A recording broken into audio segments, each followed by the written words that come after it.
മറുപടി വ്യക്തമോ എന്നതാണ് ചോദ്യം. സുനിൽ, ഇന്നത്തെ വാർത്താ സമ്മേളനം ഇന്ന് ഇഡിയുമായി ബന്ധപ്പെട്ട ചോദ്യങ്ങളുണ്ടായില്ല, അദ്ദേഹം തന്നെ വിശദീകരിക്കുകയായിരുന്നു. നല്ല വ്യക്തമായ വിശദീകരണമായിരുന്നു.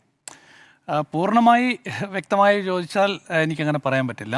മറുപടി അതുകൊണ്ട് തന്നെ പൂർണ്ണമായി വ്യക്തതയുള്ള മറുപടി ആയിരുന്നോ ചോദിച്ചാൽ ഒരുപാട് ചോദ്യങ്ങൾ ഇപ്പോഴും ബാക്കി വെച്ചുള്ള മറുപടിയാണ് എന്നതാണ്. കാരണം ഏത് സാഹചര്യത്തിലാണ് CMRIൽ നിന്ന് വീണയ്ക്ക് ഇത്രയും പണം കിട്ടിയത് എന്ന കാര്യത്തിൽ ഇപ്പോഴും ഒരു വിശദീകരണം വീണ നൽകിയിട്ടില്ല. അത് വീണ ടി തന്നെ നൽകേണ്ടതാണ്. അക്കാര്യത്തിലുള്ള അവ്യക്തത ഇപ്പോഴും തുടരുകയാണ്. എൻഫോഴ്സ്മെൻറ്റ് ഡയറക്ടറേറ്റ് അതേസമയം ഇപ്പോൾ വീണ ടിയെ കേന്ദ്രീകരിച്ച് അല്ലെങ്കിൽ അതുവഴി പിണറായി വിജയനെ ലക്ഷ്യം വെച്ചുള്ള നീക്കം രാഷ്ട്രീയമായി നടത്തുന്നുണ്ടോ എന്ന് സംശയിക്കാവുന്ന സാഹചര്യങ്ങളും നമുക്ക് തള്ളിക്കളയാനാകില്ല. കാരണം എൻഫോഴ്സ്മെൻറ്റ് ഡയറക്ടറേറ്റിൻ്റെ ഒരു അന്വേഷണ ചരിത്രം പരിശോധിച്ചാൽ ആ രീതിയൊക്കെ തന്നെയാണ് നമ്മൾ മുൻകാലങ്ങളിലൊക്കെ തന്നെ കണ്ടിട്ടുള്ളത്. ഏതായാലും ഇവിടെ ഇന്നിപ്പോൾ പ്രതിപക്ഷ നേതാവ് പിണറായി വിജയൻ പറഞ്ഞിട്ടുള്ള റിലീസുമായി ബന്ധപ്പെട്ട കാര്യം അത് അസാധാരണമാണ് എന്ന് അദ്ദേഹം പറയുന്നു.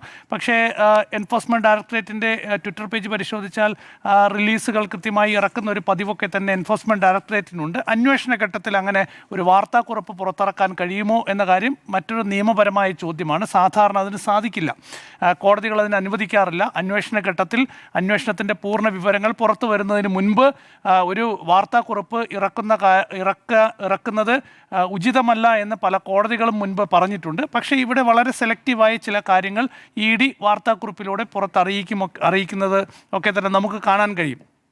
ഏതായാലും ഞാൻ ഈ ഒരു അന്വേഷണ നീക്കത്തെ കാണുന്നത് ഒരു സാധാരണ അന്വേഷണ നീക്കമായിട്ടല്ല. കാരണം നമുക്ക് എന്തുകൊണ്ടാണ് CPMനെ ഇടതുപക്ഷത്തിനെ എൻഫോഴ്സ്മെൻറ്റ് ഡയറക്ടറേറ്റ് ടാർഗറ്റ് ചെയ്യണം എന്നത് നമ്മൾ പരിശോധിച്ചാൽ പല സാഹചര്യങ്ങളുമുണ്ട്.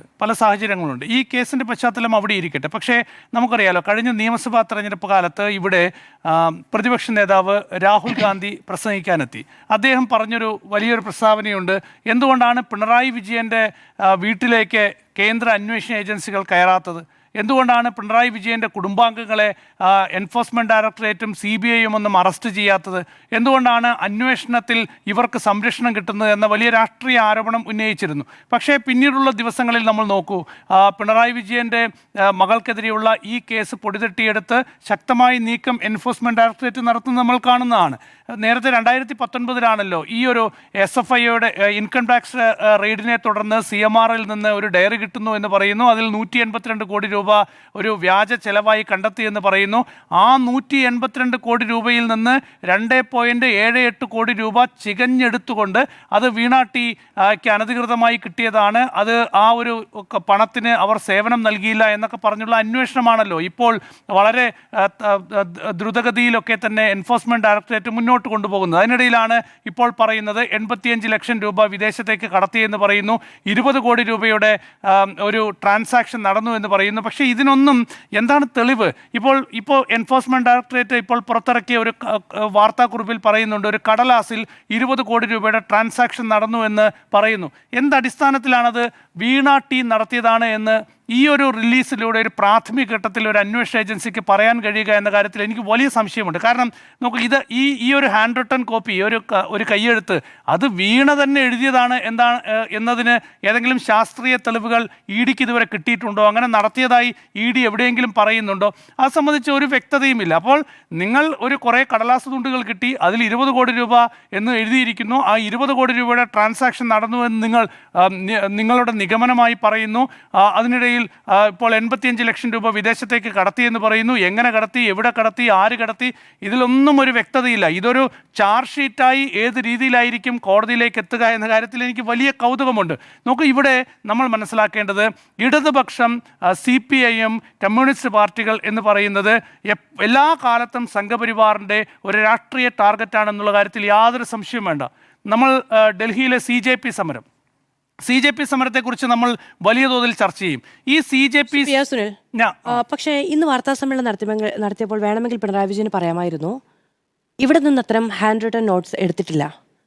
ഇപ്പോൾ അതായത് സ്വാഭാവികമായും ED പരിശോധന നടത്തി ഇറങ്ങുന്ന സമയത്ത് എന്തൊക്കെയാണ് കിട്ടിയതെന്നത് സംബന്ധിച്ച് ഒരു ശിക്ഷർ മത്സരം ഉണ്ടാകുമല്ലോ സ്വാഭാവികമായും. അങ്ങനെയൊന്നും ഉണ്ടായിട്ടില്ല. ED ഈ വാർത്താക്കുറിപ്പിൽ പറയുന്ന ഹാൻഡ് റിട്ടൺ നോട്ട്സിനെ കുറിച്ച് പറയുന്ന അസംബന്ധമാണ്, അവാസ്തവമാണ് എന്ന് പറയാമായിരുന്നു. പിണറായി വിജയനോട് ആരെയും ചോദിക്കണ്ടേ അത്? അല്ല, അദ്ദേഹം പിണറായി മറ്റു കാര്യങ്ങൾ വിജയൻ പറഞ്ഞു. പിണറായി വിജയൻ അന്ന് തന്നെ പിണറായി പറഞ്ഞിരുന്നു, വിജയൻ റെയ്ഡുമായി വാർത്താ ബന്ധപ്പെട്ട് സമ്മേളനം- പിണറായി വിജയൻ പിണറായി എന്നോടൊന്നും ചോദിച്ചിട്ടില്ല, ഞാൻ അവിടുത്തെ അപ്പുറത്തിരിക്കുന്നുണ്ടായിരുന്നു എന്ന് പറഞ്ഞാണ്. അപ്പോൾ അദ്ദേഹത്തോടൊന്നും ചോദിക്കാത്തൊരു കാര്യം ഇന്ന് അദ്ദേഹത്തിനെതിരെയുള്ള ആക്രമണമായി കൂടി അല്ലെങ്കിൽ അറ്റാക്ക് ED തന്നെ കൂടി ലക്ഷ്യം വെച്ചാണ് എന്ന രൂപത്തിലാണെന്ന് വാർത്താ സമ്മേളനം മാത്രമല്ല 92-ലെ CBI അന്വേഷണത്തെ കുറിച്ച് ആരും ചോദിച്ചിട്ടല്ല പറഞ്ഞത്. പറയുന്നു പിണറായി, ഞാൻ തുടക്കത്തിലേ പറഞ്ഞു, ഈ ചോദ്യങ്ങൾക്കുള്ള പൂർണ്ണ ഉത്തരമായോ അല്ലെങ്കിൽ പിണറായി വിജയൻ പറഞ്ഞത് പൂർണ്ണമായി എല്ലാ ചോദ്യങ്ങൾക്കും മറുപടിയായോ വ്യക്തത വരുത്തിയോ എന്ന് ചോദിച്ചാൽ ഇല്ല എന്ന് പറഞ്ഞുകൊണ്ടാണ് ഞാൻ ഈ ചർച്ച തുടങ്ങിയത്. പക്ഷേ ഞാൻ പറഞ്ഞത് അവിടെ അങ്ങനെ എന്തെങ്കിലും ഒരു കടലാസ് തുണ്ട് കിട്ടിയെങ്കിൽ തന്നെ ആ കടലാസ് തുണ്ട് വീണ ടി എഴുതിയതാണ്, അതിൽ എഴുതിയിരിക്കുന്ന അവരുടെ കയ്യക്ഷരമാണ് എന്ന് ED ശാസ്ത്രീയമായി ഒരു ഫോറൻസിക് പരിശോധനയുടെ അടിസ്ഥാനത്തിൽ തെളിയിച്ച ശേഷമാണോ ഒരു വാർത്താക്കുറിപ്പിൽ അക്കാര്യം എഴുതി? നമ്മുടെ ഈ വാർത്താക്കുറിപ്പിൽ തന്നെയുണ്ട് ഈ കടലാസ് കഷ്ണങ്ങൾ മാത്രമല്ല ഡിജിറ്റൽ തെളിവുകളും ഉണ്ട് എന്നുള്ളതാണ്. അല്ല, മാത്രമല്ല ആ പത്രക്കുറിപ്പിലെ ഏറ്റവും പ്രധാനപ്പെട്ട ആരോപണം ഈ 20.5 കോടിയുടെ അക്കൗണ്ട് ഡീറ്റെയിൽസ്, അതിനോടൊപ്പം തന്നെ ഈ പറയുന്ന 85 ലക്ഷം രൂപയുടെ AD ട്രാൻസ്ഫർ തുടങ്ങിയ കാര്യങ്ങളാണ്.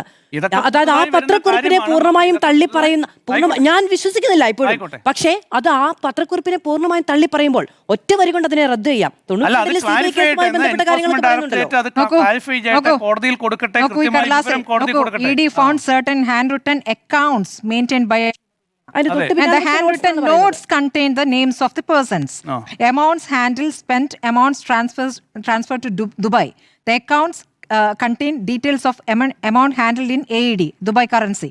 അപ്പോൾ ഇതിൽ പറയുന്നുണ്ട് അക്കൗണ്ട് ഡീറ്റെയിൽസ് ഉണ്ട്, അതൊക്കെ എങ്ങനെ ഒരു പുസ്തകത്തിൽ എഴുതി വെച്ചു എന്നാണ് പറയുന്നത്. അതൊക്കെ എത്രത്തോളം ശരിയാണ് അതിന്റെ അടിസ്ഥാനത്തിലാണ് കോഴിക്കോട്ടേക്ക് പോയി ചോദ്യം ചെയ്തത്. അത് വീണയാണ് എഴുതിയത്, വീണ എഴുതി വെച്ച സംഗതിയാണ് എന്ന് ശാസ്ത്രീയമായി ഫോറൻസിക് പരിശോധനയുടെ അടിസ്ഥാനത്തിൽ എന്തെങ്കിലും തെളിവിന്റെ അടിസ്ഥാനത്തിലാണോ ED ഈ ഒരു വാർത്താക്കുറിപ്പിൽ എഴുതി വെച്ചിരിക്കുന്നത്?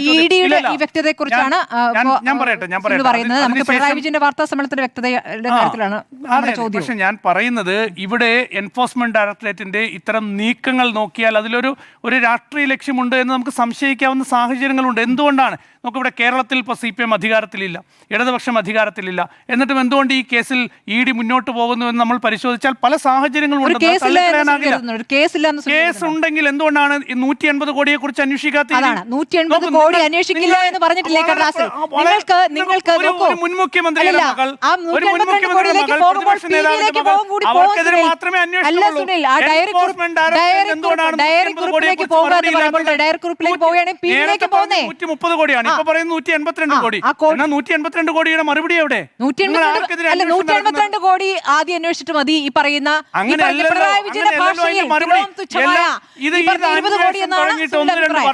ഒന്ന് രണ്ട് വർഷമായി ഇപ്പോഴും പുറകെ നടക്കുന്നത് ഈ ഒരു 2.78 കോടി പറഞ്ഞാണ്. ബാക്കി 20 കോടി ഇപ്പോഴല്ലേ പറഞ്ഞത്? അല്ലല്ല, നമുക്ക് CMRL നിന്ന് 2.78 കോടി രൂപയാണ് വീണ ടിക്ക് കൊടുത്തത്. ആ പണവും ഈ ഇപ്പോഴത്തെ 20 കോടിയും തമ്മിൽ എന്തെങ്കിലും ബന്ധമുണ്ടെന്ന് ഞാൻ കരുതുന്നില്ല.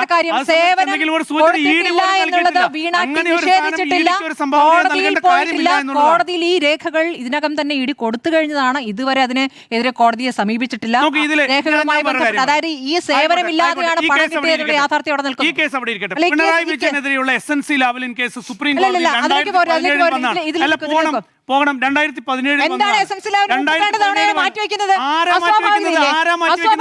CBI ആണ് ആവശ്യപ്പെടുന്നത്. ആരാ മാറ്റിവെക്കുന്നത്? നമുക്കറിയില്ല.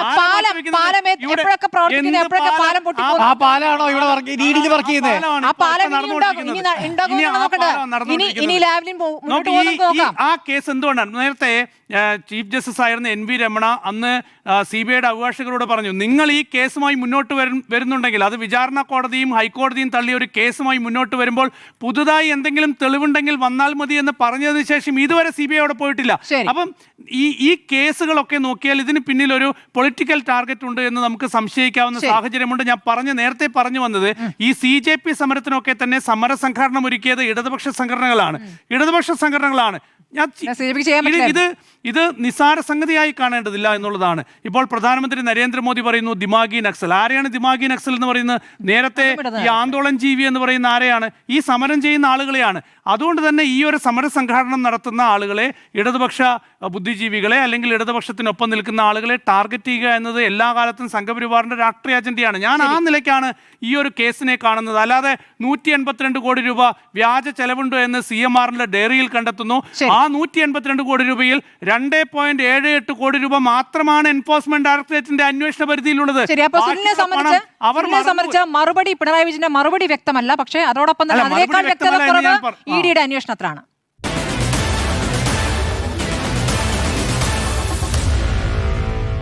Meet the editors.